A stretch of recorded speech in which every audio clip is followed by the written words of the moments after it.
Hello friends, welcome to Creative Medicine. In this lecture, we will learn about. Hello friends, let us now learn about the layers of retina. So, in the layers of retina, first and foremost, we have retinal pigment epithelium. So, in the beginning, you have retinal pigment epithelium. Okay, this is retinal pigment epithelium. Below the retinal pigment epithelium, you have layers of rods and cones. So this retinal pigment epithelium is attached to the membrane which is called as Bruch's membrane. It is attached to Bruch's lamina. Retinal pigment epithelium is attached to the Bruch's lamina. Above that we have the layer of rods and cones. For the rods you have, this is the layer of rods and cones. I'll only draw one rod so that it becomes easier instead of drawing many. Okay, this is the layer of rods and cones. Now, till where do you see layer of rods and cones? Till here. This is completely rods, but only till here you will see the layer of rods and cones. That is, the outer segment is only involved in layer of rods and cones or photoreceptors. So these rods and cones are actually the photoreceptors. Okay, these rods and cones are also the first order neurons in the visual pathway. Next, if you see the differences between rods and cones, rods are numerous. So if you see the differences between rods and cones, rods are actually 120 million. They are a lot. Whereas if you see cones, they are 6.5 million only.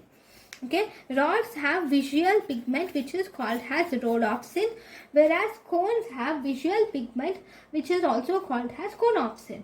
Okay, now rods are responsible for scotopic vision or night vision, whereas cones are responsible for photopic vision or color vision. Okay. Now, this is the layer of rods and cones. Above the layer of rods and cones, you will have one small layer which is called as the layer of external limiting membrane. This is external limiting membrane. Then, after external limiting membrane, you have a nuclear layer. So, this layer which you can see here, it contains the nuclei of rods and cones. So, this is actually called as external nuclear layer, which contains the layers of nuclei of rods and cones. Okay, next, after external nuclear layer, then we have the external plexiform layer. So what do you see in the external plexiform layer? So in the external plexiform layer, you will see that these rod cells will now synapse with bipolar cells. So synapses between the rod cells and the dendrites of bipolar cells and horizontal cells are seen. Okay, you can see the bipolar cells and the horizontal cells. So I will draw the bipolar cells like this. Okay, and you will also see that there will be some horizontal cells also. These are the horizontal cells which are synapsing. Okay, so here you have two things. One, these are rods and cones, right? These are rods and cones. And second, you have two things. One, you have the, what are these? These are bipolar cells. Okay, what is this? This is horizontal cell. Okay, now in the external plexiform layer, you will see that there will be the synapse which is formed between the rods and cones and bipolar cells and the horizontal cells. Okay, this is external plexiform layer. Next you will see again, there will be again the external or outer plexiform layer. You can see outer plexiform layer better, right? Even here, not external, outer nuclear layer, outer nuclear layer and outer plexiform layer. Now you have the nuclei again here. So this is actually called as inner nuclear layer. This layer which you are seeing here, this is again the inner nuclear layer. Where do you see the inner nuclear layer? This inner nuclear layer will have the cell bodies of the bipolar cells and the horizontal cells. Now, what are bipolar cells? These rods and cones are first order neurons, so when in the visual pathway, whereas bipolar cells are actually the second order neurons of the visual pathway. Right. Now the bipolar cells will now synapse with one more new types of cells. These bipolar cells will now synapse with the ganglion cells. Okay, these are now synapsing with the ganglion cells. Now this ganglion cell will form the nerve fiber, and it will go like this to the optic nerve. So what is happening here? Here the ganglion cells, right, inner nuclear layer is done. Now after inner nuclear layer, now this ganglion, the first bipolar cells, the bipolar cells will now synapse with the ganglion cells. So this is where the synapse happens. So it is again inner plexiform layer. When the ganglion layer, when the bipolar cells synapses with the ganglion cells, then this is inner plexiform layer. So what are these? These are ganglion cells. Now what are these ganglion cells? This is actually the third order neuron which you see is the ganglion cell. Okay. Now we have the cell bodies of ganglion cells are present in the next layer, which is called as ganglion cell layer. What is this? This is ganglion cell layer. In the ganglion cell layer, okay, you can see the cell bodies of ganglion cells.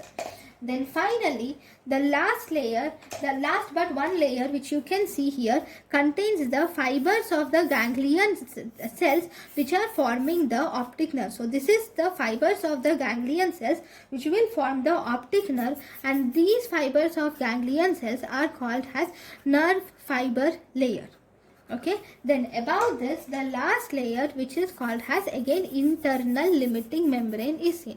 So this is internal limiting membrane.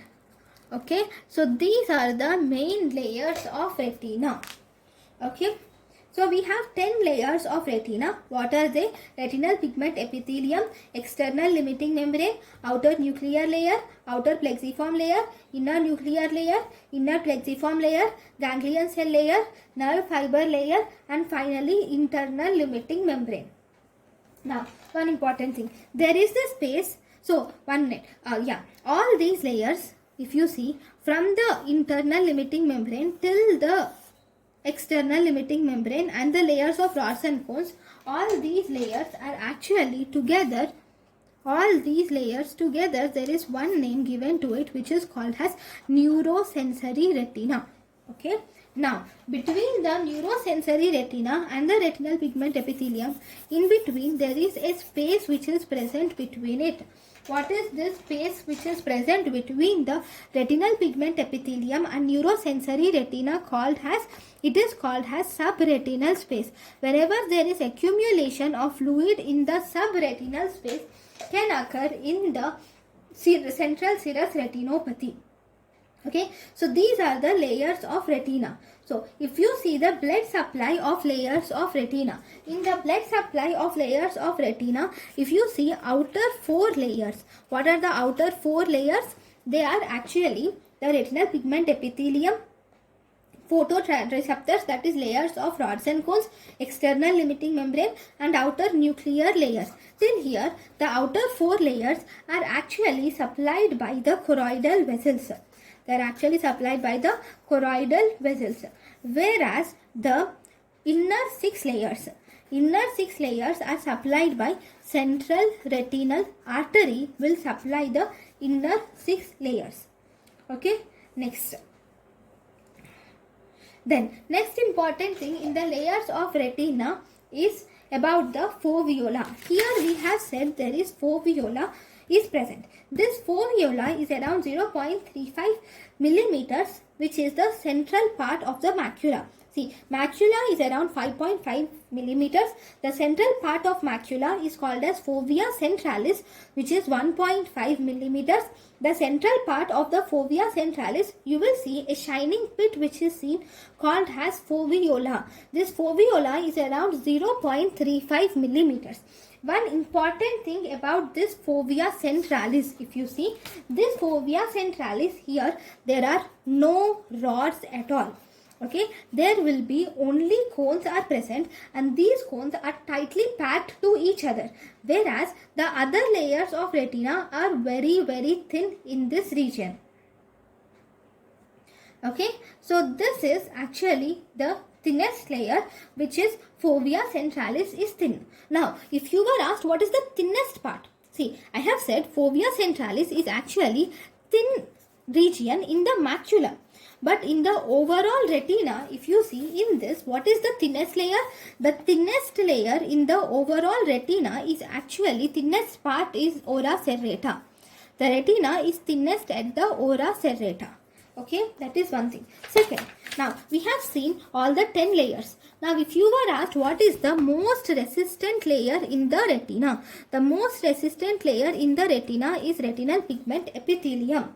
Now if you were asked the same question, but if you were asked what is the most resistant layer in the neurosensory retina, in the neurosensory retina, the most resistant layer is rods and cones. Okay, so this is about the main important points of the layers of retina. Thank you. Thank you, and thank you for watching.